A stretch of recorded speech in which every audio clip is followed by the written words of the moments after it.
সুনামগঞ্জ নির্বাচনী এক এলাকার তাহিরপুর, ধর্মপাশা, মধ্যনগর, জামালগঞ্জের বিএনপি সহ সকল অঙ্গ সংগঠন, সর্বোপরি সর্বসাধারণ উচ্ছ্বাসিত, আবেগ আপ্লুত যে তাদের পছন্দের একটা প্রার্থীকে, মাঠের একজন কর্মীকে, আমাদের প্রিয় নেতা, সারা বাংলাদেশের সাংগঠনিক অভিভাবক, 20 কোটি মানুষের পছন্দের মানুষ, নয়নের মণি, যার প্রত্যাশায় সারা বাংলাদেশ অপেক্ষা করছে, উনি বীরের বেশে এসে বাংলাদেশে একটা নির্বাচনের দায়িত্ব পালন করবেন, নির্বাচনে অংশগ্রহণ করবেন এবং ভোটের মাধ্যমে আমাদের সহ সারা 300টি আসনকে জিতিয়ে ওনাকে প্রধানমন্ত্রী করবে এই দেশের জনগণ।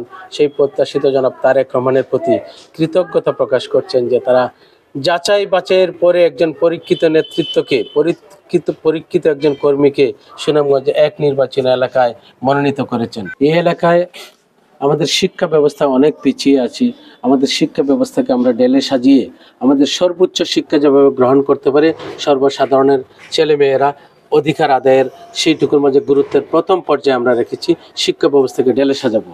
আমরা কৃষকদের স্বার্থে যে হাওরের যে আফর বাঁধগুলো আছে গুরুত্বের সাথে বিবেচনা করে আমরা ইতিপূর্বেই আমরা 23টি ইউনিয়নে 23টি কৃষক সমাবেশ করেছি। মাঠ পর্যায় থেকে তাদের কাছ থেকে আমরা জানতে পেরেছি তাদের হাওরের যে ফসল রক্ষার জন্য প্রথমে আফরবাদ এবং তাদের জন্য খাল খনন কর্মসূচি এগিয়ে নিয়ে এবং ফসল যাতে তারা সহজে গড়ে উত্তোলন করতে পারে, হাওরের যে জাঙ্গালগুলো আছে সেগুলো সাবমার্জিবল রাস্তার আওতায় এনে তাদেরকে পাকাকরণ এবং স্থায়ীভাবে সমাধানের জন্য নদীর নাব্যতা বাড়াতে হবে। সেই নাব্যতা বাড়ানোর জন্য আমরা ইতিপূর্বে যে কর্মপরিকল্পনা আমরা করেছি, মানুষের জনগণের কথাগুলো নিয়েছি, সেগুলো আমাদের প্রিয় নেতা জনাব তারেক রহমানের কাছে মনিটরিং বোর্ডে আমরা কৃষি সেল আছে, সেই সেলের মধ্যে আমরা প্রেরণ করেছি। আমি আশা করি কৃষকদের সেই সমস্যা সমাধান হবে। যোগাযোগ ব্যবস্থাকে ঢেলে সাজানোর জন্য আমাদের হাওর পাড়ের যোগাযোগ ব্যবস্থা অন্যান্য উপজেলা, অন্যান্য জেলা সদরের চেয়ে ভিন্ন। আমাদেরকে ভিন্ন আঙ্গিকে যোগাযোগ ব্যবস্থাকে ঢেলে সাজাতে হবে। সেই লক্ষ্যে তাহিরপুরকে একটি জংশন হিসাবে ধরে নিয়ে আমরা তাহিরপুরের সাথে ধর্মপাশার যে সংযোগ সড়ক আমরা চাই সেগুলো উড়াল সড়কের মতো যাতে একটি সড়ক হয় তাহিরপুরের সাথে, সেই উড়াল সড়ক, ধর্মপাশার সাথে জামালগঞ্জের সাথে সেই উড়াল সড়ক এবং তাহিরপুর থেকে মধ্যনগরের সাথে উড়াল সড়ক। সেখানে খুব যে একটা বেশি টাকা লাগবে সেই রকম না। এভাবে যদি একটা বাস্তবায়ন করা হয়, আমাদের তাহিরপুরের সাথে যদি আমাদের বর্ডারের যে ব্যবসায়িক অঞ্চল আছে সেখানেও সেই উড়াল সড়কের যখন সংযোগ থাকবে, আমি বিশ্বাস করি আমাদের এলাকায় ব্যবসা বাণিজ্য, শিল্প প্রতিষ্ঠান এগিয়ে আসবে। সেখানে কৃষিভিত্তিক শিল্প প্রতিষ্ঠান গড়ে উঠলে আমি মনে করি এই এলাকাকে ডেভেলপ করা যাবে।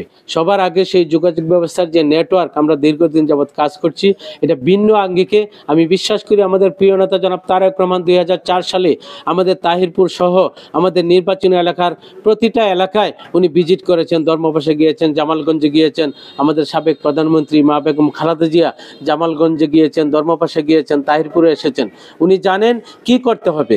সেই পরিকল্পনার আওতা টেনে আমি মনে করি যোগাযোগ ব্যবস্থাকে ভিন্ন আঙ্গিকে স্থায়ীভাবে একটা সমাধান হবে সেই উড়াল সড়কের মাধ্যমে একটা নেটওয়ার্ক তৈরি করা। সেভাবে আপনারা সংবাদ মাধ্যমও যদি সেগুলো বিবেচনায় নেন, আমার বিশ্বাস ভালো হবে। আমরা আমাদের স্বাস্থ্য খাতকেও আমরা ডেভেলপ করতে চাই। আমাদের স্বাস্থ্য খাতে আমাদের ওয়ার্ড পর্যায়ে বিভিন্নভাবে ইউনিয়ন পর্যায়ের সেবাটুকু ওয়ার্ড পর্যায়ে নিয়ে যাবে, প্রশিক্ষিত পর্যায়ে যাতে ট্রেনিং দিয়ে ব্রাদার এবং সিস্টার বানানো যায়, সেই লক্ষ্যে আমাদের প্রিয় নেতা জনাব তারেক রহমান ইতিমধ্যে ওনার কর্ম পরিকল্পনা নিয়েছেন। তার আওতায় আমাদের স্বাস্থ্যসেবা এগিয়ে যাবে আমি বিশ্বাস করি।